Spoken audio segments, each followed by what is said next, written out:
जे कर्मचारी जे काम करतात या सर्व कर्मचाऱ्यांना 100% असं वाटायला लागलं की देशाचे पंतप्रधान आदरणीय नरेंद्र मोदीजी आणि महाराष्ट्र राज्याचे लोकप्रिय असे मुख्यमंत्री देवेंद्रजी यांच्या नेतृत्वामध्ये महाराष्ट्र हा सातत्याने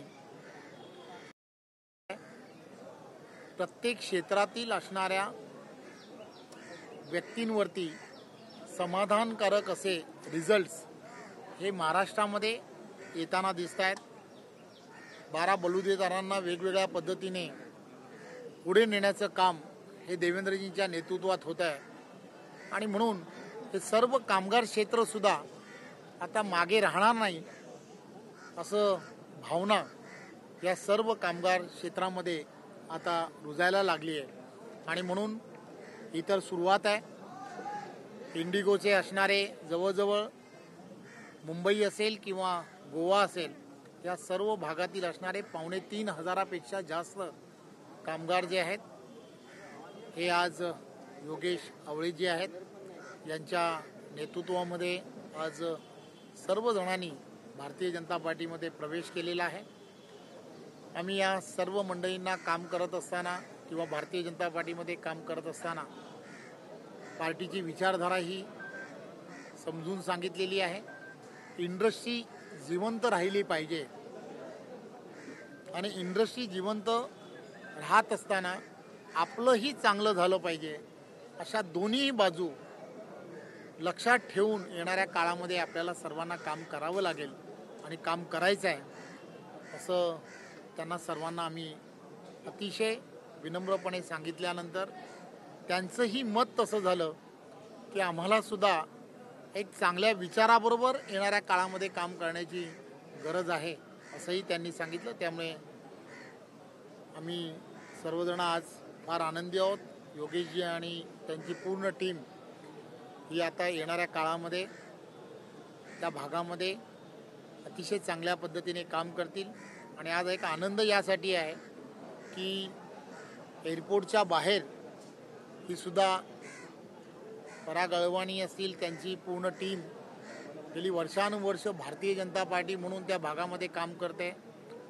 अतिशय चांगलं वातावरण त्या भागामध्ये भारतीय जनता पार्टी म्हणून निर्माण करतात आणि आज एअरपोर्टच्या आतमध्ये सुद्धा भारतीय जनता पार्टी अशा पद्धतीचं वातावरण निर्माण झालं. गेल्या अनेक वर्षांपासून त्या ठिकाणी मक्तेदारी सध्या सुरू असलेली पाहायला मिळत होती. ती मक्तेदारी तोडून करण्याचं काम केलंय का? खरं तर मी असं म्हणणार नाही की कोणाची मक्तेदारी तोडली वगैरे असं मला म्हणायचं नाही आहे. आम्हाला कामगारांचं येणाऱ्या काळामध्ये हित करायचं आहे ही भावना आम्ही लोकांसमोर ठेवण्याचा प्रयत्न करतो आहे आणि मला खात्री आहे जसं हे सर्वजण असंघटित कामगार म्हणून काम करत आहेत, असंघटित कामगारांच्या बाबतीमध्ये सातत्याने काम हे भारतीय जनता पार्टीनेच केलं आहे. त्यांना आवश्यक असणारी सोसायटीज कशा निर्माण करता येऊ शकतील, जे जे आवश्यक आहे त्यांना मेडिकल हेल्प कशा देता येऊ शकतील, या सगळ्या ज्या गोष्टी आहेत त्या कशा करता येऊ शकतील, त्यांचं कुटुंब येणाऱ्या काळामध्ये एक चांगल्या दिशेने कसं जाईल. मला आठवतं की अटलजी नेहमी असं म्हणायचे, त्यांनी त्यावेळच्या काळामध्ये ते जेव्हा पंतप्रधान होते त्यावेळेला जनश्रीसारखी एक योजना ती सुरू केली होती आणि ते असं म्हणायचे की रिक्षावाल्याचा मुलगा रिक्षावाला होऊ नये यासाठी प्रयत्न करायला हवा, मजुराचा मुलगा मजूर होऊ नये यासाठी आपल्या विचारधारेने प्रयत्न करायला हवा.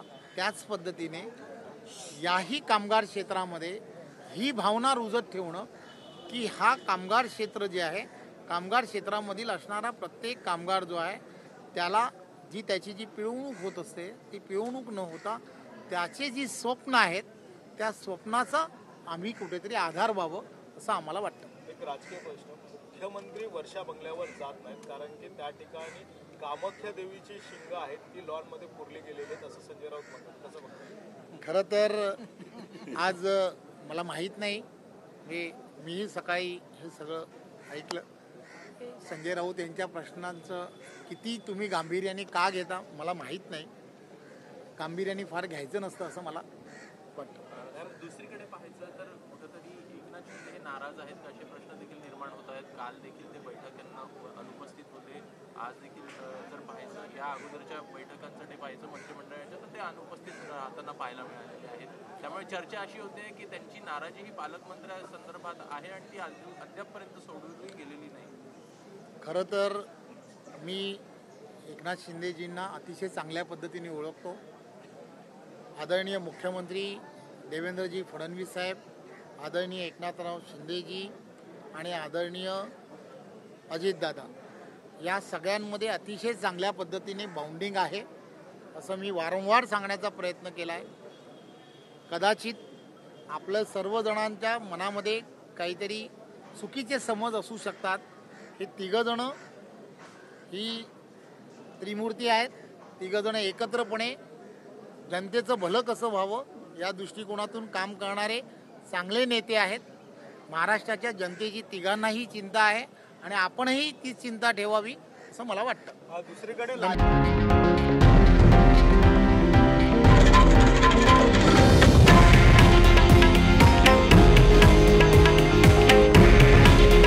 हे आहे देशातील नंबर 1 न्यूज नेटवर्क आणि आपण पाहत आहात TV9 मराठी.